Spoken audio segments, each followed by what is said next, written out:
नमस्ते, hello and welcome back to my channel. दोस्तों, आपका एक बार फिर से तहे दिल से स्वागत है मेरे चैनल में। मुझे पूरा यकीन है कि आप सब खैरियत से होंगे, खुश होंगे, कुशल मंगल होंगे। तो आज का जो हम वीडियो रिएक्ट करने जा रहे हैं ना, वैसे अक्सर क्या होता है कि आप लोग वीडियो के लिए रिक्वेस्ट करते हैं कि react on this video, react on that video. लेकिन ये एक पहला ऐसा बंदा है जिसके लिए रिक्वेस्ट हुई है, वीडियो के लिए नहीं, रिएक्ट ऑन प्रवीण मोहन। तो इतने सारे लोगों ने मुझे प्रवीण मोहन के लिए रिक्वेस्ट किया है। शुरू में तो मुझे लगा था कि प्रवीण मोहन शायद किसी वीडियो का टाइटल होगा, but Praveen Mohan is a YouTuber and उनके 1.25 मिलियन सब्सक्राइबर हैं इस चैनल पर, प्रवीण मोहन पर। और एक तकरीबन 1 महीने पुराना उनका ये वीडियो है जिसमें हम आज रिएक्ट करने जा रहे हैं, और उस पर भी तकरीबन 1 मिलियन व्यूज़ हैं। तो वीडियो का टाइटल है evidence of ancient medical technology we are a product of genetic engineering and DNA manipulation. तो काफ़ी लंबा चौड़ा है इसका टाइटल और इट्स फुल ऑफ साइंस। तो पता नहीं कि अंदर क्या मसाला मिलने वाला है, क्या रद्द अमल है इस वीडियो का, पर हम साथ में फाइंड आउट करेंगे। लेकिन एक बात तो है कि मैंने प्रवीण मोहन के चैनल को तकरीबन 4-5 दिन पहले सब्सक्राइब कर लिया था। सो अगर आपने नहीं किया तो please go, because this is he must be amazing guy. इतनी बार इसकी रिक्वेस्ट आई है और एक किसी पर्टिकुलर वीडियो के लिए नहीं, तो भाई कुछ तो अच्छा बना ही रहा होगा कि लोग उसके नाम से रेकमेंड कर रहे हैं, पर्टिकुलर वीडियो को रेकमेंड नहीं किया उन्होंने। तो मैं अपनी मर्ज़ी से जो सबसे पहला लेंदी सा वीडियो मुझे दिखा वो रिएक्ट करने जा रहा हूँ। ये तकरीबन 50 मिनट का है दोस्तों, तो हम इसको 2 पार्ट में करेंगे, है ना। मैं कोशिश करूँगा आपसे कि छोटे वीडियोस पे रिएक्ट करूं, और अगर लंबे वीडियोस पे करूं तो उसको 2 पार्ट में करूं, क्योंकि आप लोग देखते नहीं हो यार। मुझे व्यू मिलता है कितना, 10 मिनट, 9 मिनट, 8 मिनट, 12 मिनट। तो मतलब क्या, इतने लंबे रिएक्शंस बना के जब आपको देखना ही नहीं, तो we will do it in a shorter way. तो हम थोड़े से छोटे करेंगे वीडियो को, ठीक है। तो जैसे कि मैं टाइटल बता चुका हूँ, और प्रवीण मोहन जी का वीडियो है, बड़ा अमेजिंग सा टाइटल है, मुझे समझ में नहीं आया। Evidence of ancient medical technology, okay. Are we a product of genetic engineering and DNA manipulation? Okay, so let's start. Let's find out the answers. Shall we? Here we go. Hey guys, today I want to show you some radical, groundbreaking evidences about ancient India and its technology. एक minute. He got a very thick accent, na? He got a very kind of South Indian tone, but very thick English accent. So where is he from? Let me know in comment box, please. Here's a carving found in an ancient temple. It shows something mind-boggling: a sperm approaching an ovum just prior to fertilization. No way. But this sounds nonsensical because we know that the human fertilization process was only discovered in the 19th century. Yes. But this ancient Indian temple was built more than 1,000 years ago. So how could they carve a sperm and ovum looking like this without a microscope?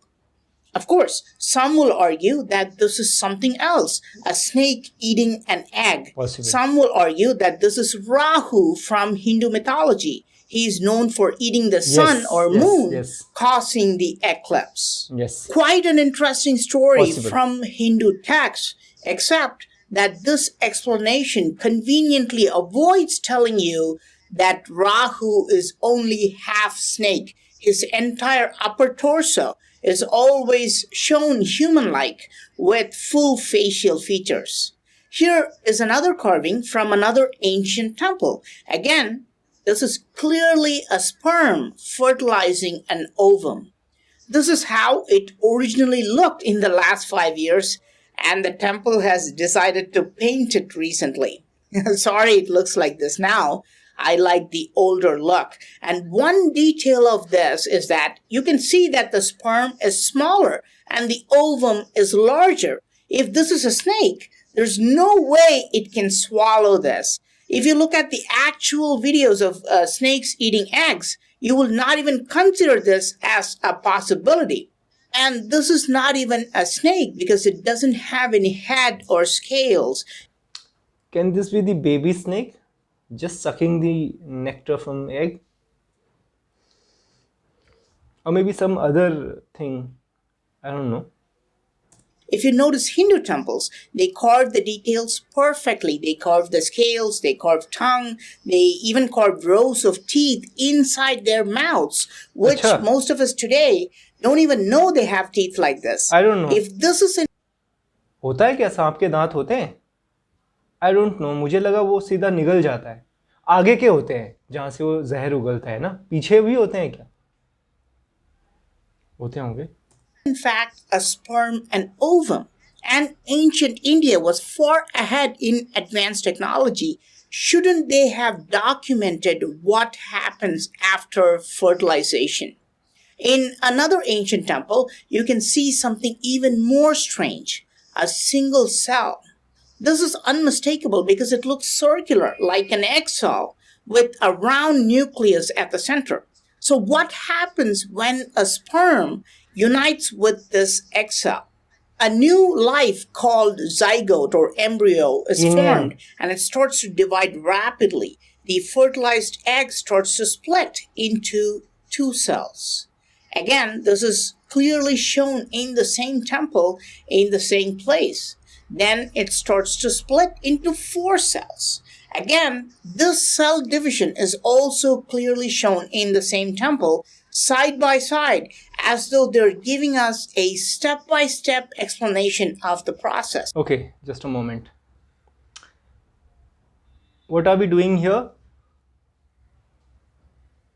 Or maybe these are the random carvings and this gentleman is trying to relate with this whole process.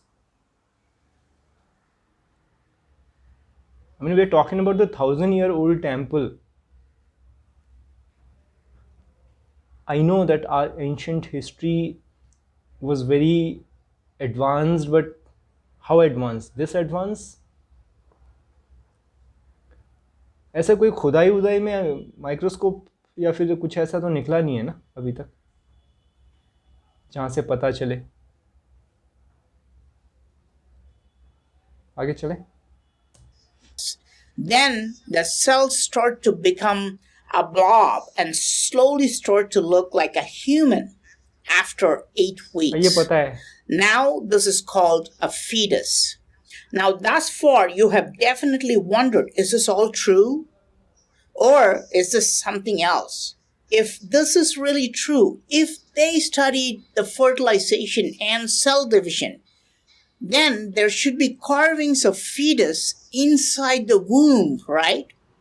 In a temple called Kundaram Bhairavar Temple, there are carvings showing fetus with the umbilical cord attached, clearly in a fetal position, just like how we are able to see them with advanced technology now. There are other carvings showing stylized form of the human fetus as well. I have personally visited this temple to film this. However, I was told that photography has now been banned. But I've seen them with my own eyes and confirmed that these carvings are there in the temple, but the pictures I'm using are from the internet. But this is not the only temple which shows the fetus. In another ancient temple in the village of Sirukarumbur, there is a weird carving. Again, it shows an unborn baby, a fetus inside the womb, in the fetal position. These carvings of fetuses are found in several ancient temples. But this carving gives us some spectacular details. What? It was originally said to be in the main chamber of the temple, and it has a hole on top where a specific concoction will be poured inside as a ritual, as though they're nourishing the fetus. Now, what is more interesting is that the main chamber of every Hindu temple is as though they're nourishing the fetus. Now, what is more interesting is that the main chamber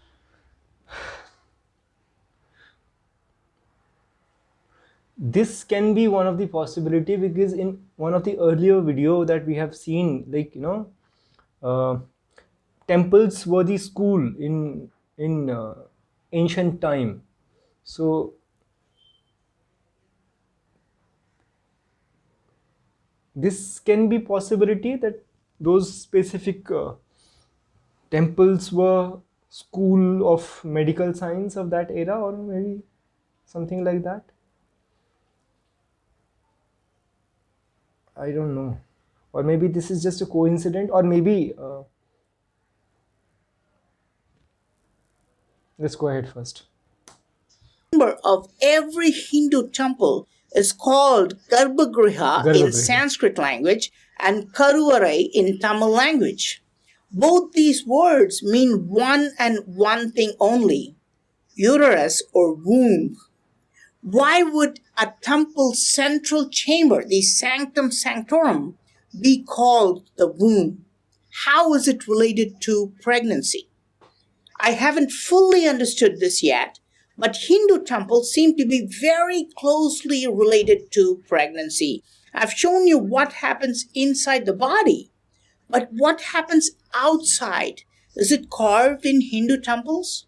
There are thousands of carvings showing pregnancy in Hindu temples. In fact, with the data I have collected, I'm now able to even classify them. This is between 0 to 3 months or the first trimester. Some are between 3 to 6 months or second trimester.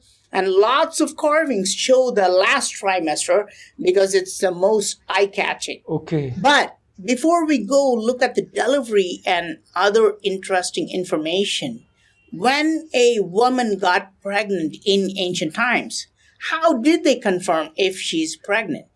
Today, doctors do an ultrasound by putting a device on a woman's belly to see the baby and its developments. This is considered the pinnacle of technology.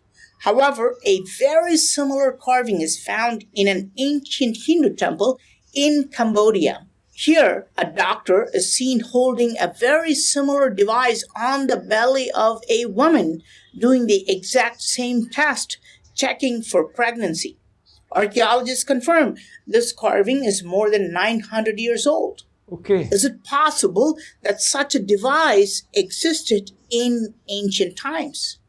Are we inventing new machines, or are we simply reinventing ancient machines? But how was such a technology possible in ancient times? Did ancient people at least know about human anatomy?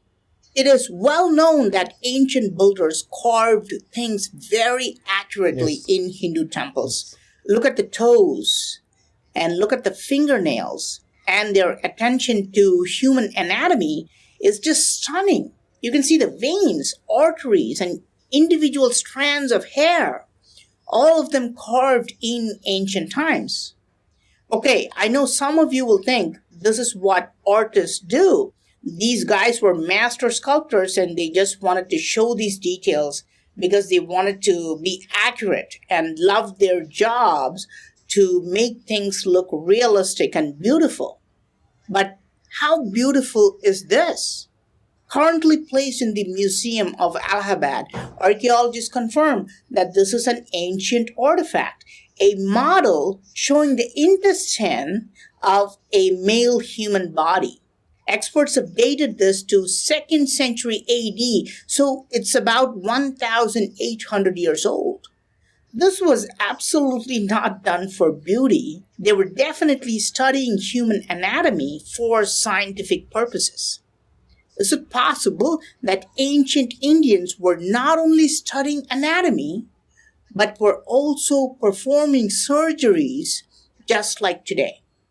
In the past decade, a revolutionary device has been created to detect breast cancer. It's a handheld cup like device and it can be placed on the breast to check for cancer. Remarkably, in an ancient temple, the exact process is carved. A woman is holding a cone like device on her breast, clearly pressing it against her breast. She holds one finger on her face, a clear indication of thinking about her future, and tears are rolling down her eyes. Is it possible that this was an ancient handheld cancer detecting device? How else can we explain this carving? Exactly how advanced were they? Since we can see carvings of sperm and ovum, the cell division, and even ultrasound tests for pregnancy, did they also study and use other advanced technology? Believe it or not, in the ancient temple of Srirangam, I found a very strange carving. A woman is holding up her leg to facilitate a man who is implanting something into her womb. Initially, when I was filming this, I thought she was delivering a baby. But look, her belly is completely flat and her face shows no pain or happiness. So she's not delivering. She's not even pregnant. So what is being implanted inside her womb? The answer is found in the ancient text of Mahabharata, which explains the curious case of Krishna's brother. After fertilization, an embryo was taken out of Krishna's mother and then implanted in the uterus of a surrogate mother. Today, this process of inserting an embryo in a different womb is specifically called gestational surrogacy. Until the last century, this would have sounded like magic. But with our technological advances, we cannot help but wonder, did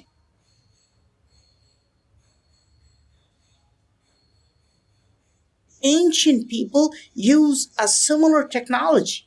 How else can we find such a carving with precise details and the matching description in an ancient text? Compared to his brother, Krishna's birth was only moderately complicated. His mother did not deliver him naturally, so they had to do a cesarean or a C-section surgery. The ancient text describes this surgery. I have no idea about these facts. Where is the written document of all these things? Okay, I'm not saying that he is lying, because he is showing these carvings to us. This is in front of us. So as he said that, he have taken these pictures from internet. That means these pictures are available in internet also, and we can totally relate what he is saying, that he is giving us the proper justification of these pictures, and acceptable justification, no doubt about it. This man is good. Who is he? Is he a historian? What is his profession? But what he's talking about, I mean, he's talking about Balram and Shri Krishna. तो कहाँ पे है उसका कोई written document? कहाँ पर है? कहाँ से ये बोल रहे हैं फैक्ट सारे? And what's wrong with his accent? He got a very thick accent. Let's go ahead. Surgical procedure as Shalya Prayoga, and the mother's belly was slit open to bring Krishna into the world. Even today, in Krishna's birth town, his birthday is celebrated in a very unique way. They will make thin cuts in a cucumber and show baby Krishna coming out to remember how he came into the world. While Once again, where this is happening? Is it? modern experts claim Krishna as a fictional mythological figure, many Hindus believe Krishna existed just like Buddha. Even outside India, for example, in Cambodia, Krishna's mother is still revered as the godmother in Cambodia. You can find lots of 1,000-year-old carvings, but carvings of her may be a little too accurate. Can you see the problem here? Yes, those 3 lines at the bottom of the belly, identical to the marks created by a modern C-section. Some of you may think these are stretch marks caused by pregnancy, but stretch marks are vertical, not horizontal, and you should find them all over the belly. However, C-section marks are horizontal, and these marks are shown only on the lower abdomen, clearly portraying C-section delivery. How did sculptors know how to portray Krishna's mother with these marks if they had no knowledge of C-section? In True. fact, this mark is shown in many carvings of devatas or godmothers around many Hindu temples. This man has eye for detail, yaar. Is he a historian? Who is he? He's too good. I mean, see the amount of work he have done, like collecting these datas, information, pictures. How frequently he puts his videos, how frequently he posts his videos. I'll check that. But this guy is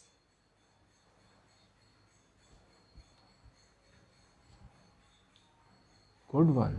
Means in ancient times, C-section surgeries must have been as common as today. Okay, so we have seen ultrasound, mammogram, embryo transfer, and C-section. I know you're dying to know if they had test tube babies back then. If you're not familiar with test tubes, today Okay, an this is going too much now. I was not even thinking about test tube baby. I mean, in that era. But if in case science was so advanced that they had devices at home where they can, test, self-test for the cancer, and devices to find out the pregnancy and all. I mean, carving which shows the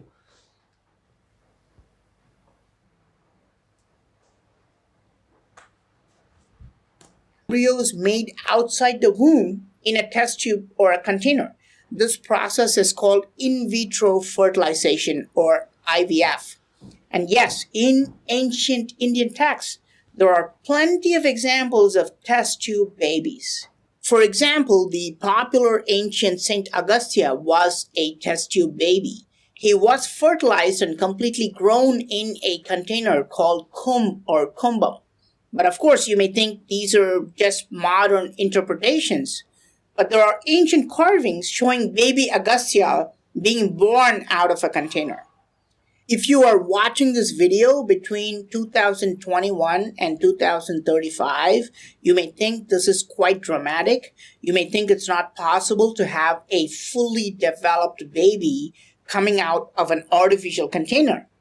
But if you're watching this video in the future, if you're watching this after 2035, you will have no problem with this because we would have already progressed to this level of technology. possible. We will be having babies delivered completely outside the human body in an artificial womb. What I find weirder is that the ancient texts are so accurate. They talk about the problems that arise because of these artificial methods. For example, Agastya was very short. He was not the same height as others because of this test tube system. Today, it's well known that there's a possibility of multiple births when they use in vitro method, and ancient texts and temples describe this issue. They show twins, triplets, and quadruplets are created because of artificial methods. Agastya himself had a twin brother. Also, a twin brother and sister called Kripi and Kripa were created using the test tube method, and they were identical twins. And this is very strange because if the twins are male and female, experts have always maintained that they will not be identical. But now, Queensland University of Technology in Brisbane confirms that yes, two sperms can fertilize an egg. And yes, you can have a boy and a girl looking nearly identical because of this. But what's really fascinating is that this process was understood and artificially produced more than 1,000 years ago. We have ancient carvings showing this, where two sperms are fertilizing one egg. And these types of identical twins, This totally looks like snake eating the egg from both the side, yeah. For, I mean, okay. are created. You can clearly see two sperms approaching and entering a single egg. Did we once have a very advanced ancient civilization? Did it somehow get destroyed? But the ancient Indians were more advanced than what we are today, because today the ancient text of Mahabharata explains a fully functional artificial womb. He's giving reference of Mahabharata. Where is it? In which chapter? Written by whom? That can hold the baby until its birth. According to the text, there were sophisticated structures called krutakum, meaning containers supplied with life sustaining nutrients. And the text even mentions that these containers were supplied with nutrients, and the cells grew until they became fully developed babies. All of this is quite unbelievable until you realize that scientists have developed and tested fully functional artificial wombs now. Growing a baby completely outside the womb is now called ectogenesis. These artificial wombs have been tested on lambs, and they're fully grown for 4 weeks and they develop a coat of fur. And scientists have confirmed that they have all parts of the body fully developed without any issues. If law permits, they can build a complete artificial womb for humans. Did ancient Indians also do the same? Did they take the That's new for me. Okay. No doubt that this video is one of the masterpiece and it is full of surprises.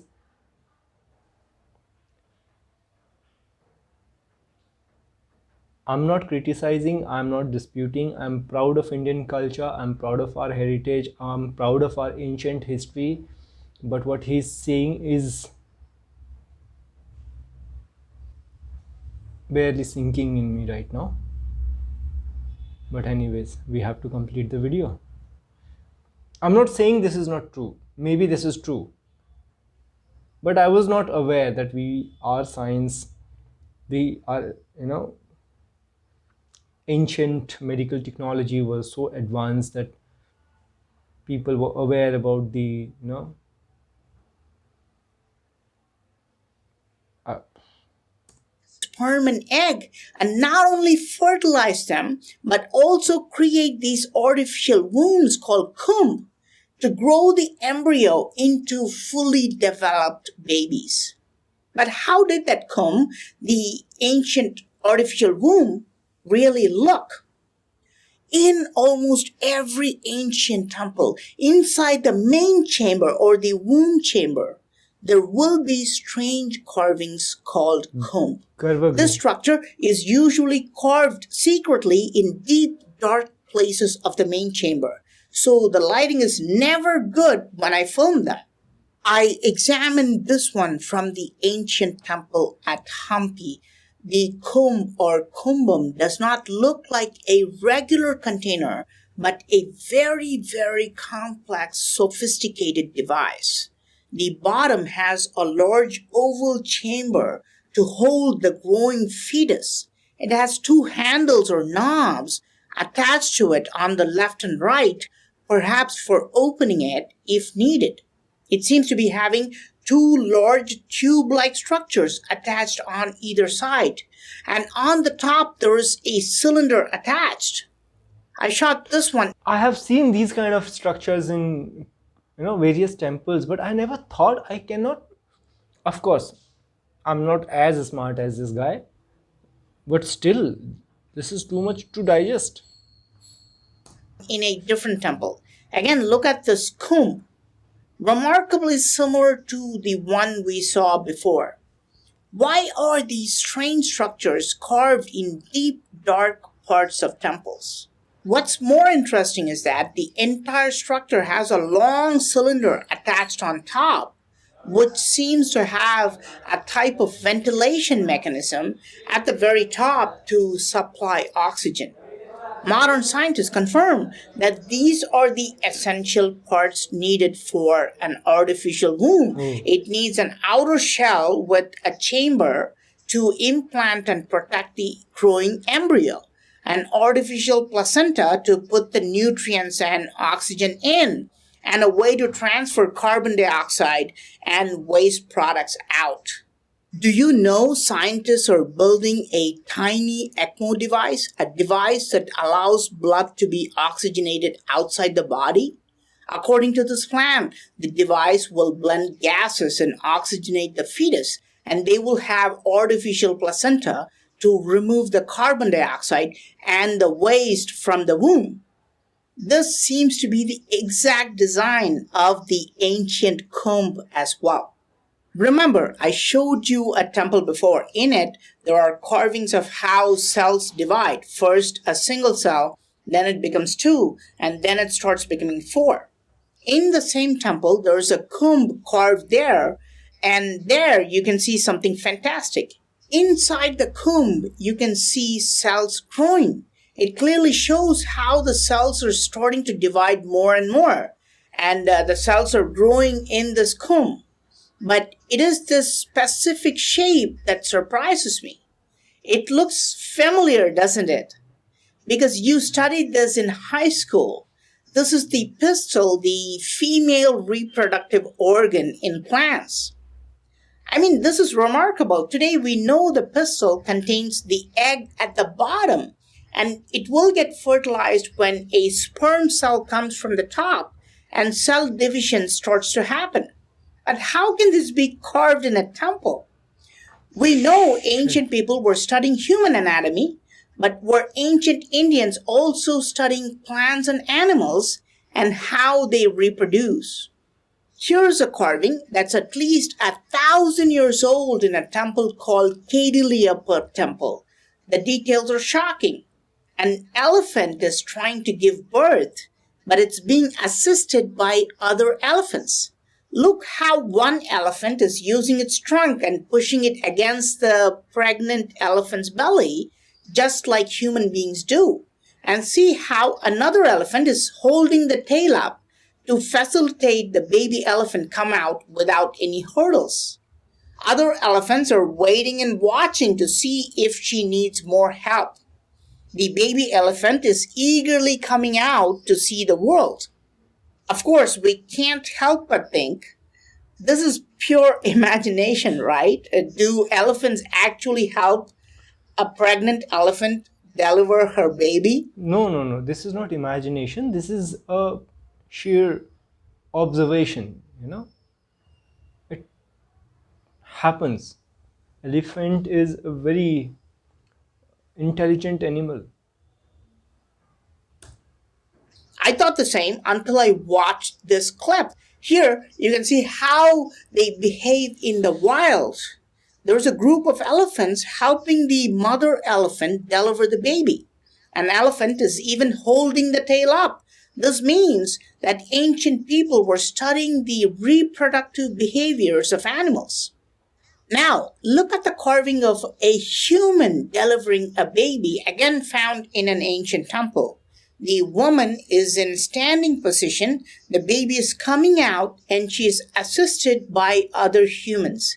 Very, very similar behavior between two species of mammals. If you had seen this carving before seeing the carving of the elephant, you would have had a completely different perspective. You may have thought these sculptors like to carve what they saw in their society. But when you see them side by side, you cannot help but wonder, were they systematically studying and documenting the reproductive behavior of all animals, Possible. including humans? Possible.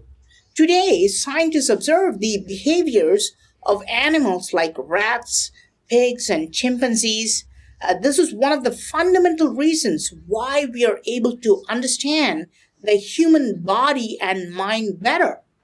Were ancient builders also doing the same? Were they categorically documenting these behaviors in carvings? Not just reproductive behaviors, all behaviors, including social and personal behaviors. For example, you can see carvings of monkeys sitting in a meditating pose. But this is pure nonsense, right? Because monkeys do not meditate, they don't have any consciousness. At least that's what we thought until the last few years. Now, look at I'm stopping here. this video. Here, you can see a monkey in a meditating pose. This is real. We don't know. Shit. His spine is so straight. I mean, come on, yaar.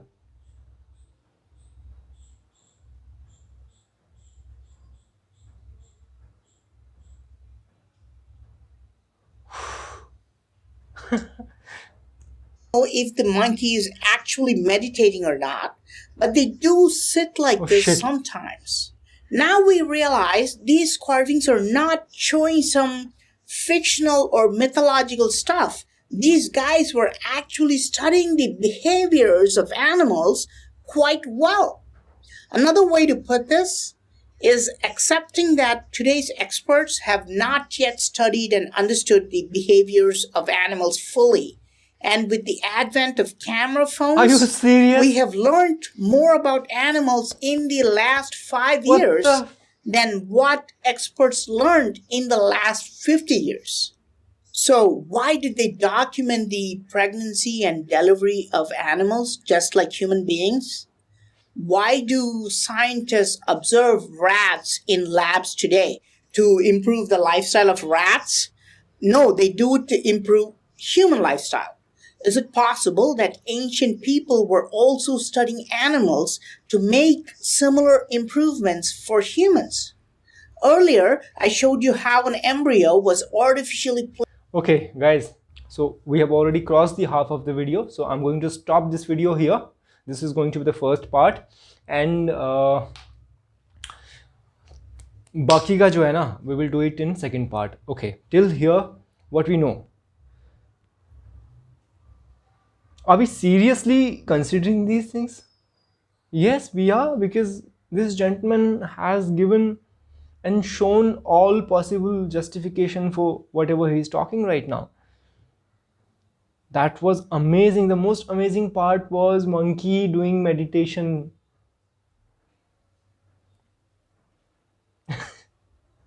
That was hilarious. That was seriously. Why do you suggest such content? Anyways, thank you so much for watching this video with me. It's just a half of the video, and rest of the video we will react in second part, because you don't watch the full videos whenever I put long videos. People have start complaining. चलो any which ways, मुझे बहुत मज़ा आया यहाँ तक video देखने में, और मैं बता नहीं सकता आपको कि ये कितना सरप्राइजिंग है ये पूरा वीडियो. मैं कुछ बोल ही नहीं पाया यार. मैं क्या बोलूँ मैं. मुझे मतलब हम बोल रहे हैं कि कृष्णा जो हैं, बलराम जो हैं, वो सेरोगेसी से पैदा हुए थे. वो अगर कम से कम भी इस हिस्ट्री को माने तो कम से कम 5000 साल पुरानी हिस्ट्री की हम बात कर रहे हैं. तो 5000 साल पहले कहाँ तो हम ह्यूमन सिविलाइजेशन को 5000 साल का मानते आए हैं, और ये 5000 साल पहले का ये भाई साहब कह रहे हैं कि we were so advance in science, medical science. We were not only advanced in our human medical science, but we were observing the other creatures also. How wonderful is that? How wonderful is that? मज़ा आ गया यार मुझे ना बहुत मज़ा आता है जब इस किस्म के वीडियोस मैं देखता हूँ, और मुझे अंदर से झंझोड़ देती है और मुझे सोचने पे मजबूर करती हैं इस किस्म की चीज़ें कि भाई कुछ नहीं पता यार, ये सब तो। और ये साक्ष्य सारे उपलब्ध हैं मंदिरों में, कार्विंग्स में। हालांकि बहुत सारे मंदिर तोड़ दिए गए, बट जो कुछ भी अवेलेबल हैं उनकी स्टडी होनी चाहिए, उनमें से ये सारी चीज़ें निकाली जानी चाहिए, बताई जानी चाहिए। कहाँ हैं हमारे हिस्टोरियंस? कमाल है यार, कमाल है। Any which ways, thank you so much for watching first part of the video, और एक बार फिर से आपका बहुत बहुत धन्यवाद। मिलते हैं अगले वीडियो में, तब तक के लिए अपना ख्याल रखिए। नमस्ते।